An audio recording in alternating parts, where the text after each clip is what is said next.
To save her first love, my wife trapped me in the same day for 1,763 days. My wife is a time traveler. After her first love died, she began overdrawing her own life force to violently turn back time, vowing to change history and save him. What she doesn't know is that every time she travels, my consciousness goes with her, snapping back into my own body at that exact moment. After the 1,763rd time loop, my wife was in despair. "Ethan, I've tried so hard. Why can't I save you?" Standing beside her, I spoke with cold indifference. "You've looped time 1,763 times. I've been with you for every single one. The fact you still haven't saved him, your incompetence is physically painful to watch." Russell. The covers beside me were suddenly thrown back. Sarah shot up from the bed, her expression frantic as she scrambled to get dressed. June 10th, 2024, 7:21 a.m. Looking at the bedside clock, my heart was as still and dead as stagnant water. The truth is, I have lived this day 1,763 times. My wife, Sarah, is a time traveler with the incredible ability to rewind time. For some reason, every time she does it, my consciousness is uncontrollably dragged along, forced back into my own body from that moment. Her first love, Ethan Vance, is destined to die tonight.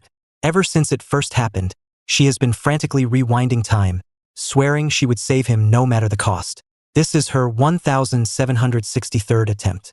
"Honey, I have to go in early for work today, some overtime. I won't be home for dinner." These are the words she says to me after every single loop. I could recite them in my sleep. After this line, Sarah will finish dressing, walk back to the bed, and place a light kiss on my forehead. Sure enough, the thought had barely crossed my mind when Sarah, having straightened her collar, walked over and leaned down. But this time was different. Pushed her away. "Ethan is at the diner on North Prospect Avenue. You should hurry." After accompanying her this many times, I have Ethan's entire daily schedule memorized. Sarah, however, had no idea. She just stared at me, stunned. How did you?" She wanted to ask how I knew, but she caught herself and quickly changed her story. "What does his location have to do with me? I'm going to the office." Still lying. I sighed. "If you can't let Ethan go, why do you even bother lying to me?" After enduring so many time loops with her, my spirit has gone completely numb. What little love and patience I had left for her was ground to dust by the endless repetition. "What nonsense are you spouting this time?" Sarah glared at me. "How many times do I have to tell you? Ethan and I are just friends, nothing more. Can you please stop thinking such filthy, disgusting thoughts? Not everyone is cheating on you, you know?" I met her gaze but said nothing. Over the course of these 1,763 loops, the definition of friend has become hopelessly blurred. A dirty mind sees dirt everywhere. "I'm not wasting my breath explaining it to you." Sarah snorted in anger and stormed out of the room. A moment later, the front door slammed shut. I lay in bed, staring blankly at the ceiling. If Sarah can't save Ethan, she will never give up. She'll just keep looping, burning through her own life force with each attempt. And I will be forced to follow her into this endless purgatory, to suffer and struggle alongside her. I have to do something, not for the dying Ethan Vance, and certainly not for the laughable mockery our love has become. I have to do this for myself. I threw on a light shirt and left the house. June in Riverton had brought the start of a long, intermittent rainy season. A cool morning breeze carried a light drizzle against my face, chilling me slightly. I pulled my shirt tighter and drove through the drizzle toward North Prospect Avenue. There was a popular little diner there. Since it was a holiday weekend, plenty of tourists were already there, eager to experience Riverton's famous local breakfast scene. As soon as I got out of my car, I spotted Sarah in the crowd, and next to her, Ethan Vance, eating a bowl of soup.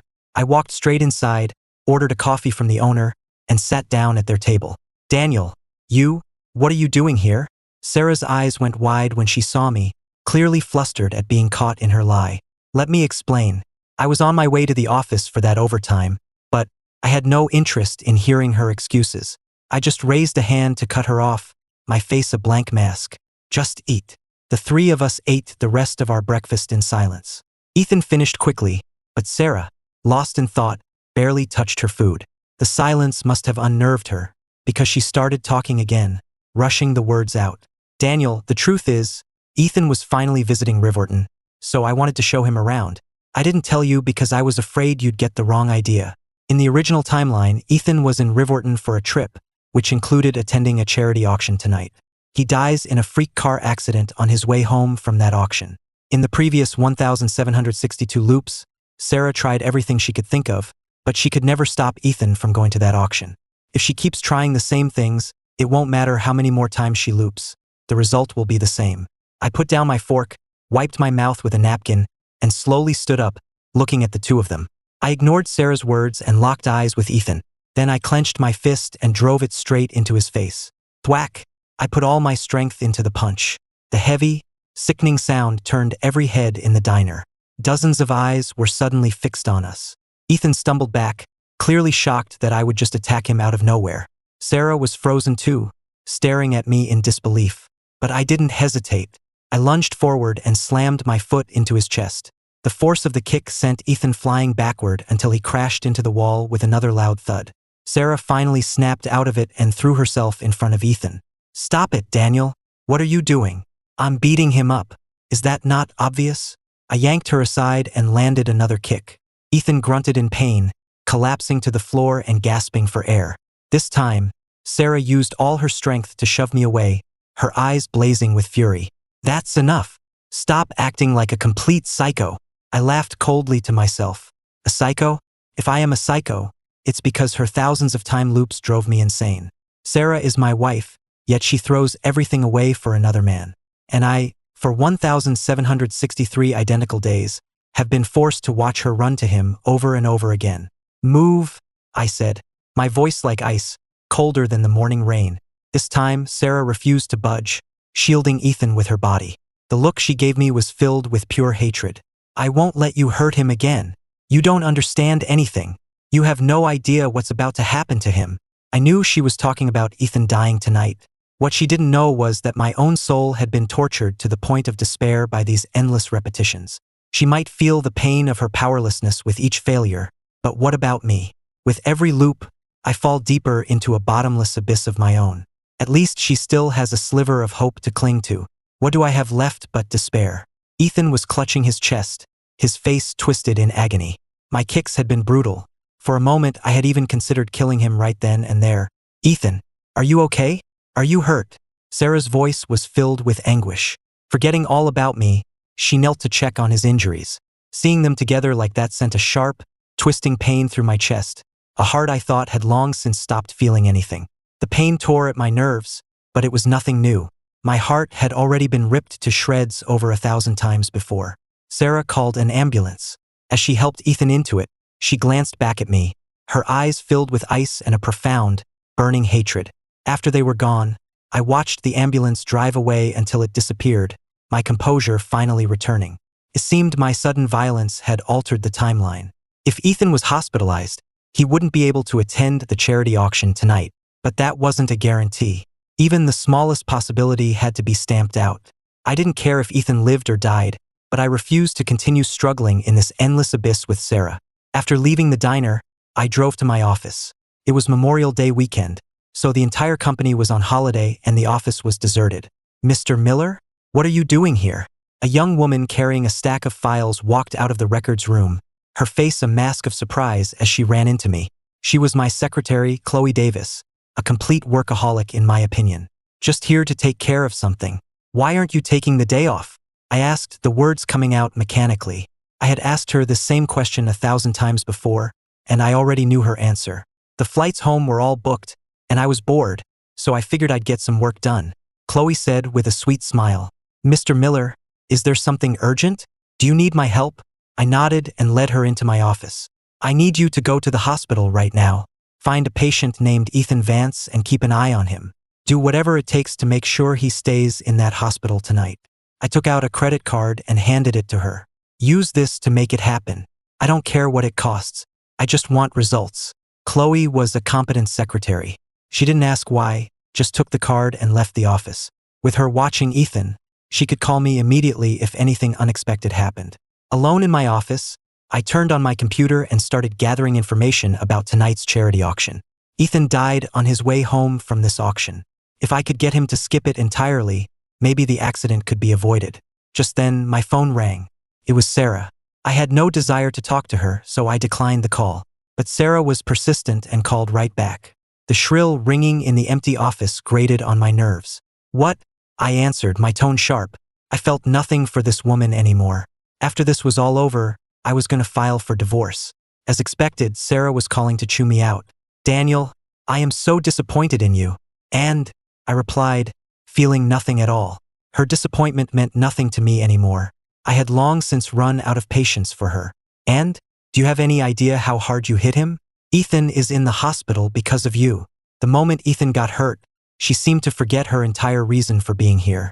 I let out a cold laugh, deciding to drop the pretense. Sarah, are you just naive? Or are you genuinely stupid? Haven't you figured it out yet? I hit him to change the timeline. The other end of the line went completely silent. But I knew Sarah was still there. I could hear her breathing quicken. Daniel, you know? Her voice was laced with disbelief. In her mind, she was probably the only one looping. I was just another background character, an NPC in her game. I clenched my fists so hard my knuckles turned white, my teeth grinding together. You have looped time 1,763 times to save him, and I have been right here with you for every single one, watching you throw yourself at him again and again. Sarah, can you even begin to imagine how that feels? On the other end, Sarah was speechless. It was something that had never occurred to her. All this time, she thought she was the only one looping, that I, like everyone else, would have no memory of any of it. But my words had clearly sent a shockwave through her world. After a long pause, her tone was no longer harsh, but soft and pleading. Daniel, can you help me? Then? Ethan is so young. I just can't bear to watch him die like this. I cut her off before she could finish. Whether he lives or dies is none of my business, and I don't care. I just want to escape this endless torture. If you don't want the same result as the last 1,762 times, you'll listen to me. Without waiting for a reply, I hung up. A fire was raging inside me, and I desperately needed an outlet. Over 1,000 repetitions had pushed my mind to the breaking point. The cruelest part was that the architect of my suffering was the woman I loved most. I fought back the urge to destroy everything in my office, lighting a cigarette and leaning back in my chair, my chest still heaving with suppressed rage. A sudden, baseless wave of revulsion washed over me. Everything familiar in this office felt like the bars of a cage. I just wanted to escape. Even if I couldn't escape this prison of time, I needed to get away from this place. I left the office and drove out into the city's dense traffic. A short while later, I parked next to Riverton University. It was my alma mater, the place where Sarah and I first met and fell in love. I don't know why I drove here. Maybe it was one of the few places left that still held good memories. I walked to the main gate but was stopped by a security guard. I had to laugh. They always say your alma mater welcomes you back, but in reality you can't even set foot on campus after you graduate. So I just squatted by the gate, smoking and trying to figure out a way to break this time loop. It wasn't really a predicament. It was Sarah's selfish obsession, but it had trapped me all the same. To get out of it, I had no choice but to temporarily align with her to deal with the Ethan problem. Just then, my phone buzzed with an iMessage. It was from Sarah. Where are you? Can we meet and talk? Honestly, I didn't want to talk to her at all, but for the sake of my own freedom, I agreed. I sent her my location and went back to my cigarette. 20 minutes later, Sarah showed up. She was holding an umbrella, and her face looked drawn and tired. Her expression softened as she looked at the university campus behind me, but I had no interest in sentimentality. So, what did you want to talk about? Seeing that my former warmth and affection were gone, Sarah's face fell. About the time loops, I'm sorry. I truly am. But I didn't have a choice. You're just feeling tired and hurt by the repetition. But Ethan is losing his life. I need you to understand that. Even if I can never save him, I would let time repeat forever, just so I can still see him alive and standing in front of me. I waved her words away. I can't understand that, and I won't tolerate it. To be blunt, you're just being selfish. Sarah looked at me, her face a mask of pain. Selfish? Do you think looping time is easy? Do you have any idea what it costs me? My life force is draining away. I'm burning through my own lifespan to do this. I crushed out my cigarette and looked at her through the dissipating smoke. No one is forcing you to do this. But what gives you the right to drag the entire world into your personal regret, trapping everyone in this single day forever? They might not remember it. They might wake up thinking every day is new, but their souls are still being ground down by this endless repetition. On this one day, people are being born, growing old, getting sick and dying. What gives you the right to trap them in that moment of pain, forcing them to endure it over and over again? At my words, Sarah fell silent, and tears began to stream down her face. She stared at me, her eyes red. Then what am I supposed to do? Just stand by and watch Ethan die? I can't. I really can't do that. I lit another cigarette and took a long drag. I'll help you this time, but only this time. After it's over, I'm leaving. Since you feel so strongly about Ethan, it only makes sense for you to be with him. Sarah panicked. No, it's not like that. I never wanted to be with Ethan. I love you. I shook my head and put out the half-smoked cigarette. But I don't love you anymore. With that, I stood up and walked away without looking back. Daniel, don't go. Sarah cried, rushing after me, her eyes now redder than before. She grabbed my arm, her voice breaking into a sob. I'm sorry. I'm so sorry. I never meant to hurt you. I thought you wouldn't remember anything. I just wanted to fix this quietly, and then we could be together again. I stopped in my tracks and suddenly laughed. You wanted to be some unsung hero, and you were willing to drag the whole world down with you to do it. How noble. Sarah, we're done. It's over. I pulled my arm free. The umbrella fell from her grasp, caught by the wind, and tumbled away down the street. The rain seemed to pick up. Her sobs were slowly drowned out by the sound of the downpour. In my memory, this rain had been falling for 1,763 days. If tomorrow ever comes, I wonder if the rain will stop. The ringing of my phone pulled me back to reality. It was Chloe. Chloe, what is it? Chloe's voice on the other end was frantic. Mr. Miller, Ethan Vance is gone. They've searched the entire hospital. None of the doctors or nurses know where he went. She sounded panicked, probably blaming herself for failing the task I'd given her. I frowned, but I wasn't surprised. His injuries weren't severe enough to keep him down for long. A simple beating was never going to be enough to stop him. I reassured Chloe, told her she did a great job and that I would handle it from here, then hung up. In the rain, I turned and looked back at Sarah, who was now crouched on the sidewalk, her face buried in her hands, sobbing. My chest tightened with a suffocating pressure. I had loved this woman for so long. Her every mood used to dictate my own. Even now, with all the love gone, I still felt a pang of pity. But she had brought all of this on herself. I would hurt, I would struggle, and I would probably spend a long time agonizing over this breakup. But I would never regret it. Stop crying, I said, walking back to her, my voice cold in the drizzle. Your precious boyfriend ran off. Ethan? Sarah ignored my sarcastic tone and looked up at me, stunned. Her face streaked with what might have been tears or rain. I nodded. But it's not a total disaster. We know for a fact that, according to schedule, he doesn't die until 11:35 p.m. He's safe until then. Sarah wiped her eyes and scrambled to her feet. The auction. He's definitely going to the auction tonight. In every one of the previous 1,000 loops, Ethan attended that charity auction without fail. That part of the timeline was crystal clear. There's a question we've both been ignoring. Why is Ethan so obsessed with attending this specific auction? I frowned, thinking about it seriously. Sarah opened her mouth to speak, but her expression was blank. In all her previous attempts, her thinking had been too superficial. She was so focused on blindly stopping Ethan from being on that specific road at 11:35 p.m. that she never stopped to ask why he was so determined to be there in the first place. I had never thought about it either, just chalking it up to the fixed nature of the timeline. But now, even after I'd beaten him badly enough to be hospitalized, he still stubbornly checked himself out. This auction had to be incredibly important to him. It was probably the entire reason he came to Rivwharton. We should find Ethan. He doesn't know Rivwharton very well. I'm worried he might. Sarah trailed off, glancing at me guiltily. Her concern for him was clearly instinctual, and she only realized how inappropriate it sounded after the words were already out. But I didn't care anymore. When you've completely fallen out of love with someone, things like that no longer have the power to hurt you. I have a pretty good idea where he went. With that, I turned and walked toward my car. Seeing my lack of reaction, Sarah looked disappointed. Maybe my anger never made her feel guilty, but my uncharacteristic indifference was finally getting under her skin. She hurried to catch up and slid cautiously into the passenger seat. The seat had always been hers, but now she acted like a stranger in it. The irony was not lost on me. I started the car and drove away from the place that held so many of our best memories, and I didn't look back. It's been so long since I've seen a sunny day in Rivwharton, Sarah said, staring out the window. I couldn't tell if she was being wistful or just sad. For over 1,000 identical days, this same dreary rain had never once let up. Daniel, do you remember? Sarah suddenly turned to me, her eyes filled with nostalgia. You used to pick me up from work every day. If it was raining, you'd come all the way from home just to wait with me in the rain for a cab.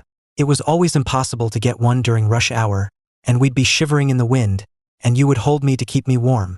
You know, Daniel, we had just graduated back then. We didn't have any money, but we were so happy. I kept my eyes on the road, but my mind drifted back, carried away by the flow of traffic. Scene after scene from our past flashed through my mind like a movie reel. I remembered how gentle and caring she used to be. She'd wake up in the middle of the night to pull the blanket over me. She'd wipe a smudge from the corner of my mouth after a meal. She'd sit with me in silence when I was feeling down. Time had washed away the bonds between us, but it couldn't erase the proof that we had once been in love. And the funny thing is, here we are, reminiscing about the past while we're on our way to chase after another man. My cold reply shattered the warm memories, and they vanished like smoke in the cold wind whistling through the cracked window. A long, heavy silence filled the car. Sarah lowered her head. I couldn't see her face, but I could hear the sob in her voice. Daniel, I miss who we were.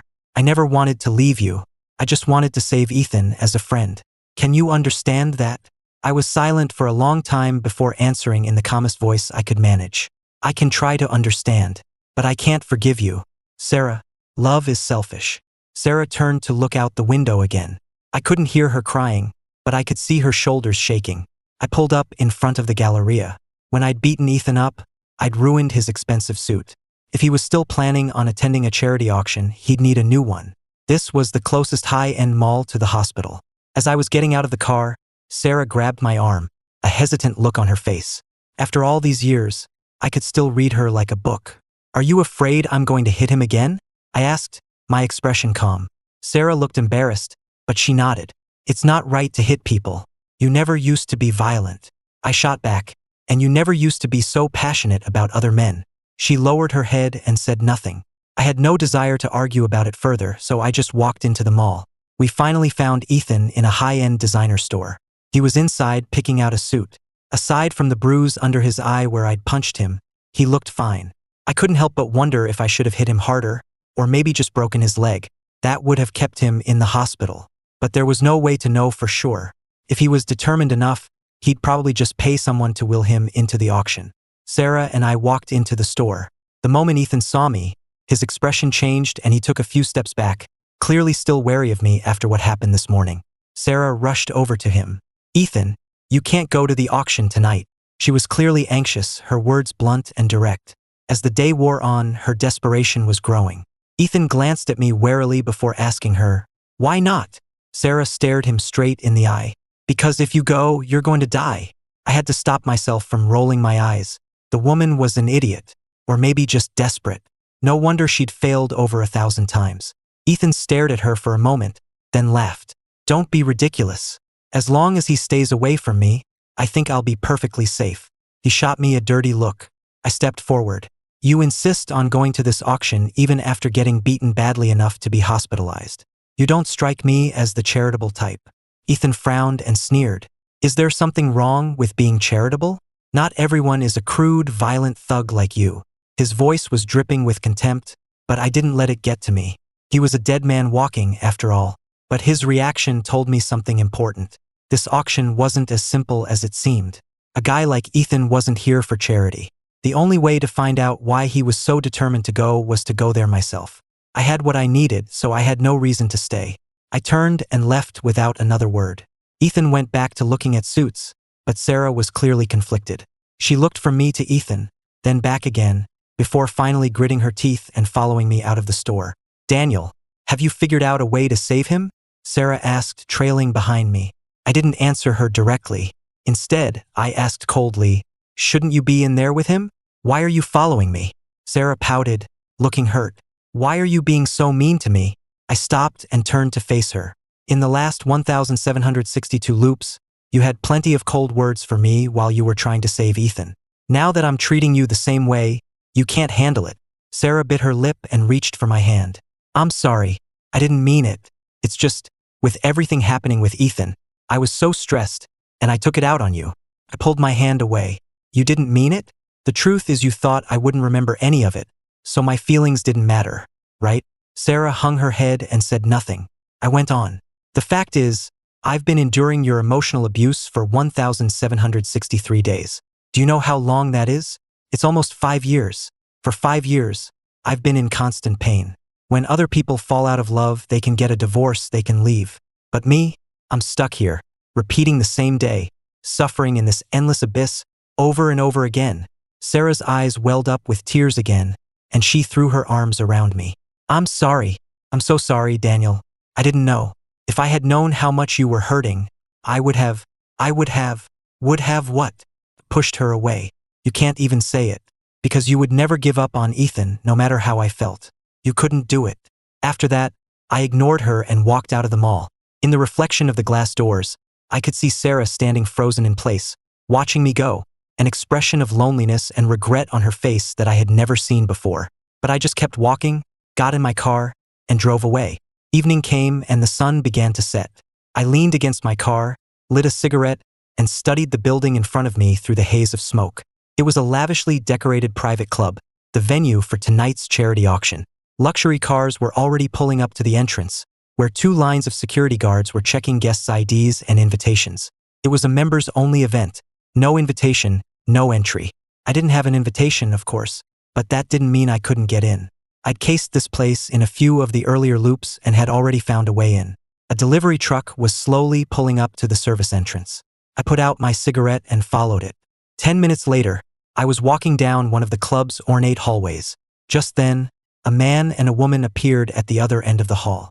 My face hardened, and I was about to turn and leave when she called out to me. Daniel! Sarah looked surprised to see me. She grabbed Ethan's arm and hurried toward me. She looked me up and down. How did you get in here? I shrugged. I don't think I need to report my movements to you. Sarah gave an awkward laugh. Well, since you're here, we might as well stick together.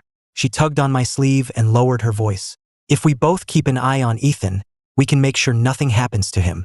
That's your job, not mine, I said, then glanced at Ethan with a sneer. Besides, I'm sure this great philanthropist wouldn't want to be seen with a brute like me. Ethan snorted, crossing his arms and looking down his nose at me. Of course not. A place like this isn't for thugs. I won't bother reporting you to security, but you should know your place. His words dripped with arrogance, as if his magnanimity in not reporting me somehow made him a better person. Sarah looked even more embarrassed. She whispered to me, just be careful, okay? And call me if you find anything. I didn't answer, just turned and walked away down the hall. After leaving them, I grabbed a cocktail from a passing waiter and began exploring the club. The auction hadn't started yet, but I'd already seen several of Riverton's most powerful business leaders arrive. I didn't see any of them in the main hall, which meant they had to be meeting somewhere more private. As I was searching, I found a hidden stairwell. I tried the door, but it was locked. I waited around the corner for a few minutes, and soon enough, a well-dressed, important-looking man walked up to the door. He took out a key card and swiped it. The door beeped and unlocked. As he went inside, I slipped in behind him, catching the door before it could close. I waited until he was gone, then pushed the door open and went inside. A flight of stairs led down into a basement. I crept down quietly, and what I saw at the bottom shocked me. It was a hidden basement, but it was far more luxurious than the club upstairs. Several men in expensive suits were sitting on a sofa in the middle of the room, surrounded by a line of beautiful, slender women. It was a shocking scene. I never would have guessed something like this was hidden beneath the club. Is this place secure? One of the men asked. Of course, another replied. These women have all been carefully vetted. They know how to keep their mouths shut. I'm not talking about the women. I'm talking about this charity auction of yours. We're putting a lot of money in. Are you sure you can get it back to us clean? My eyes widened, and I clapped a hand over my mouth to keep from gasping. I understood immediately. This auction was far more than it seemed. It was a front, a way for these men to launder their money. Ethan must have known about this. He was probably one of the participants. I quickly pulled out my phone and took a few pictures, then started recording a video for evidence. These were some of the most powerful men in Riverton. If this got out, it would cause a massive scandal. I listened for a little longer, then a few of the men got up to leave. I ducked into the shadows to hide. After they were gone, I was about to leave myself when I overheard something that made my blood run cold. Once that money is in my pocket, it's not coming out. After the auction, I want you to find someone to take care of them. All of them. And make it clean. My breath caught in my throat, and my hand holding the phone started to shake. I finally understood how Ethan died. It wasn't just him. Every single person involved in this scheme was going to be killed off one by one. I stayed hidden in the darkness for a long time before I finally, carefully, slipped away. Even after the heavy door clicked shut behind me, my heart was still pounding. I didn't waste any time. I hurried out of the club and back to my car, where I finally started to calm down. I immediately called the police and sent them the evidence I had recorded. 10 minutes later, police sirens filled the air as squad cars surrounded the club. Before long, I saw the men from the basement being led out in handcuffs. "Ethan," Sarah cried, running out of the main entrance, her face a mixture of emotions. I hadn't noticed until then that Ethan was one of the men being arrested. He must have been in on it too. He was alive, but now he was facing a long prison sentence. I wasn't sure if, for Sarah, that was a better or worse outcome. I lit a cigarette and watched the light rain falling outside. It wasn't a heavy rain, but it felt oppressive. Tap, tap, tap. Someone was knocking on my window. I turned and saw it was Sarah. I unlocked the door and she got in. Her face was pale. She was clearly in shock. Getting arrested is what he deserves. It's better than being dead. I cracked the window to let the smoke out and looked at her. "You're not going to loop back again, are you?" Try to convince him not to come. That was my biggest fear. If Ethan didn't attend the auction, he wouldn't get arrested. If Sarah was determined enough, she could try another 1,000 times and maybe, just maybe, find that perfect outcome. But Sarah just shook her head. He got what he deserved. I'm not going to use my power to help him escape justice. I nodded. Good. Then this is finally over. I turned and looked out the window again. Maybe tomorrow, the rain will finally stop. Sarah was suddenly looking at me. "Daniel, I'm done with Ethan. For good." "Okay, that's your choice. It has nothing to do with me," I said, my voice flat. Sarah gave a bitter smile. "I was so wrong about so many things. Can you ever forgive me?" "I can forgive you," I said, meeting her eyes. A flicker of hope appeared on her face, and I continued. "But that doesn't change the fact that we're over. Forgiveness means letting go. If I spend the rest of my life hating you, I'm not punishing you, I'm punishing myself. Sarah, there's no future for us. Let this rain that has fallen for 1,763 days, be the end of our marriage." I opened the car door and got out. "You can have the car." Then I turned and walked away. On the horizon, the clouds were beginning to part, and the rain was tapering off to a drizzle. The rain was finally stopping. When I opened my eyes again, I was lying on a grassy field, surrounded by the sounds of laughter and shouting. I sat up, confused. I was on a soccer field, surrounded by a running track. "Daniel, are you going to play or what? You can't just take a nap in the middle of the game." A young man walked over and playfully punched my arm. He was my college roommate. What was his name again? I was completely stunned. I had no idea what was happening. Was I dreaming? I reached out and pinched his arm. "Ow! Hey, that hurts!" he yelled, shoving me to the ground and sitting on my chest. "You want to pinch me? I'll show you." He started tickling my ribs and under my arms. The tickling was all too real. This wasn't a dream. I was back in college. "Daniel!" A clear, bright female voice called out from across the field. My roommate glanced over, then pulled me to my feet and pointed. "Hey, look, Sarah. She's looking for you."